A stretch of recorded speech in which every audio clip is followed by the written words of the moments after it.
প্রিয় সাংবাদিক বন্ধুরা, আসসালামু আলাইকুম রহমতুল্লাহ। আপনাদের সাথে রিফর্মস কমিটির মিটিংয়ের উচিলায় আমাদের বারবার দেখা হচ্ছে, এই জন্য আমরা প্রিভিলেজ ফিল করছি এবং আপনাদেরকে ধন্যবাদ জানাচ্ছি। আপনারা জানেন যে আমরা এর আগে একদিন নির্বাচনের রিফর্মস কমিটির সাথে আমাদের বৈঠক হয়েছিল এবং কনসেনসাস কমিটি যেটা আছে সেটার সাথে, এবং আমরা বলেছিলাম পরে আরও বৈঠক হবে। আজকে সেই second day meeting, first half আমরা শেষ করেছি। এখানে কয়েকটি বিষয় গুরুত্বপূর্ণ, কয়েকটি বিষয় আলোচনা হয়েছে। তার ভিতরে আজকে দুর্নীতি রোধ যে কমিশন আছে, অ্যান্টি কারাপশন কমিশন, তার রিপোর্টের উপরে আলোচনা হয়েছে। আমরা মৌলিকভাবে একটা কথা বলেছি যে দুর্নীতি যে দমন কমিটি যেটা আছে বা আমাদের যে সংস্থা আছে, এটাই অনেক সময় দুর্নীতিগ্রস্ত এবং এটা সকল মানুষের কাছে অনেকটাই এইভাবে চিহ্নিত যে সেখানেই অনেক বেশি করাপশন। আমরা সেই জন্য একটি দুর্নীতি দমন কমিশন এবং তার আওতাধীন একটা ওয়াচ ডগের মতো কাজ করবে একটা কাউন্সিল করার জন্য আমরা প্রস্তাব দিয়েছি। সেখানে একটা টাস্কফোর্স থাকবে এবং সেই টাস্কফোর্স দুর্নীতিগুলোর উপরে তদন্ত করবে এবং যারা দোষীটাকে চিহ্নিত করবে এবং এটার সাথে জড়িত যারা থেকে প্রাইমারি একটা পানিশমেন্টের আওতায় তারা আনতে পারবে। যেমন যদি চাকরিজীবী হয় তাহলে সাসপেন্ড করা, শোকজের আওতায় আনা ইত্যাদি। সুতরাং দুর্নীতি দমন কমিশনের উপরেই যেন একটি ওয়াচডগ দুর্নীতি দমন কাউন্সিল বা কমিশন থাকে, এটাই আজকে আমরা গুরুত্বপূর্ণ প্রস্তাব হিসেবে সেখানে দিয়েছি। ওনারাও আমাদের সাথে একমত হয়েছে এবং টেকনিক্যাল ইস্যুগুলো ঠিক করে তারা এটা বাস্তবায়ন করবেন এবং সরকারকে সুপারিশ করবেন বলে এটা আমাদেরকে বলেছি। আমরা আরেকটি প্রস্তাবের উপরে জোর দিয়ে আলোচনা করেছি যে ক্ষমতার বিকেন্দ্রীকরণ আমাদের দেশের স্বৈরাচার বা ফেসিবাদ তৈরির ক্ষেত্রে এটা বিকেন্দ্রীকরণ যদি করা যায় এটা রোধ করা সম্ভব হবে। একজনের হাতে যেন সব ক্ষমতা কুক্ষিগত না হয়, সেই জন্যই আমরা এটা প্রস্তাব করছি যে যে কোনো একজন ব্যক্তি প্রধানমন্ত্রী এবং সেই দলের প্রধান থাকতে পারবে না। একজন প্রধানমন্ত্রী থাকবেন, তিনি দলের প্রধান হবেন না, আর যিনি দলের প্রধান থাকবেন তিনি প্রধানমন্ত্রী হবেন না। এরকম উদাহরণ পৃথিবীর বহু দেশে আছে। আমাদের পাশের দেশ যে ভারত, সেই ভারতে তো এটা বারবারই প্র্যাকটিস। আপনারা জানেন সোনিয়া গান্ধী যখন কংগ্রেসের সভাপতি তখন মনমোহন সিং ছিল রাষ্ট্রের প্রধানমন্ত্রী। আজকেও যে মোদি সাহেব আছেন তিনি কিন্তু পার্টির চিফ না, উনি প্রধানমন্ত্রী, তার পার্টির চিফ আরেকজন। আপনি যদি আমেরিকাকে দেখেন তাহলে আমেরিকার যিনি প্রেসিডেন্ট আজকে তিনি কিন্তু রিপাবলিকান দলের প্রধান না। সুতরাং সারা দুনিয়াতে এই ব্যালেন্স অফ পাওয়ারটা আছে।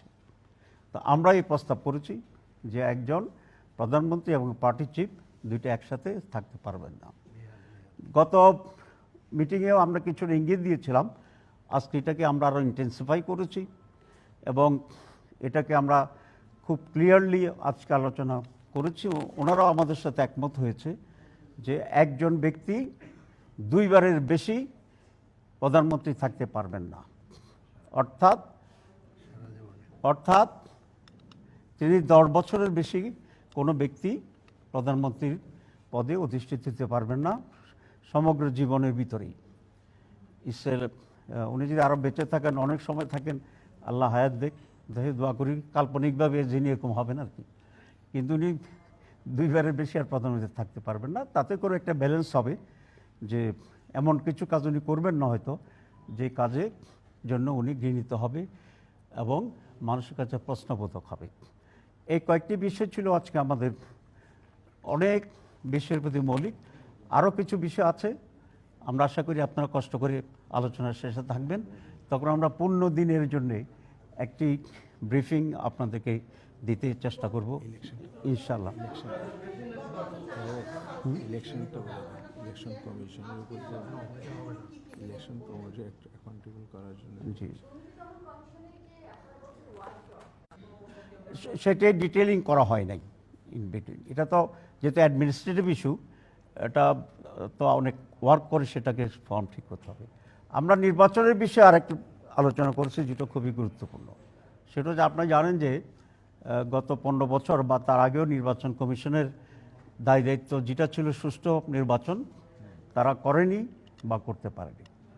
এর অন্যতম প্রধান কারণ হচ্ছে আমাদের বিদ্যমান আইনে নির্বাচন কমিশনারদের ত্রুটি বিচ্যুতি এবং তাদের ভুলভ্রান্তির জন্য খুব বেশি শাস্তির কোনো সিস্টেম আমাদের দেশে নেই। আমরা এবার বলেছি যে তাদেরকে ইলেকশন কমিশনার যারা আছেন তাদেরকে চাকরিকালীন সময়ে তো সুপ্রিম জুডিশিয়াল কাউন্সিল তাদের উপরে শাস্তি নিশ্চিত করতে পারেন এবং সেটাকে তারা ইনভেস্টিগেট করতে পারেন। কিন্তু আমরা বলেছি যখন তাদের চাকরি চলে যাবে, মেয়াদ শেষ হবে, তখন কোনো আইনের আওতায় তারা থাকে না। এবার আমরা প্রস্তাব করছি তাদের জন্য একটি আইনের সংশোধন করে জবাবদিহির আওতায় আনতে হবে এবং নির্বাচন কমিশন থেকে রিটায়ার করার পরেও তাদেরকে শাস্তির আওতায় আনতে হবে। এই জন্য প্রয়োজনীয় আইনের সংশোধন করা দরকার। তো these are very 3 important agenda আমরা ডিসকাস করেছি এবং ইলেকশন কমিশনও আমাদের রিফর্মস কমিশনও আমাদের সাথে একমত পোষণ করেছেন। আপনাকে সবাইকে ধন্যবাদ এবং বিকালের ব্রিফিংয়ের আমন্ত্রণ। আসসালামু আলাইকুম রহমতুল্লাহ। প্রশ্ন সব বিকালে করব। এনসিসি গঠন বিষয়ে আমরা নীতিগতভাবে একমত, কিন্তু যে ফরম্যাটটা দেওয়া হয়েছে সেখানে আমরা কিছু অ্যামেন্ডমেন্ট এনেছি। মূলত প্রধান বিচারপতি এবং রাষ্ট্রপ্রধানকে তারা প্রস্তাব করেছিল বডির ভিতরে। আমরা বলছি এটা আউট অফ বডি করতে হবে, তাদেরকে এখান থেকে বাইরে দূরে রাখতে হবে। কারণ কোনো ক্রাইসিস যদি হয় তাহলে সেটা সলিউশনের জন্য মানুষ যাবে কোথায়? Either head of the judiciary, supreme chief বিচারপতি অথবা president to face the crisis. এই জন্য এই দুটার নামকে ওই কমিটির ভিতরে কনস্টিটিউট করার ব্যাপারে আমরা আপত্তি করেছি। Thank you very much.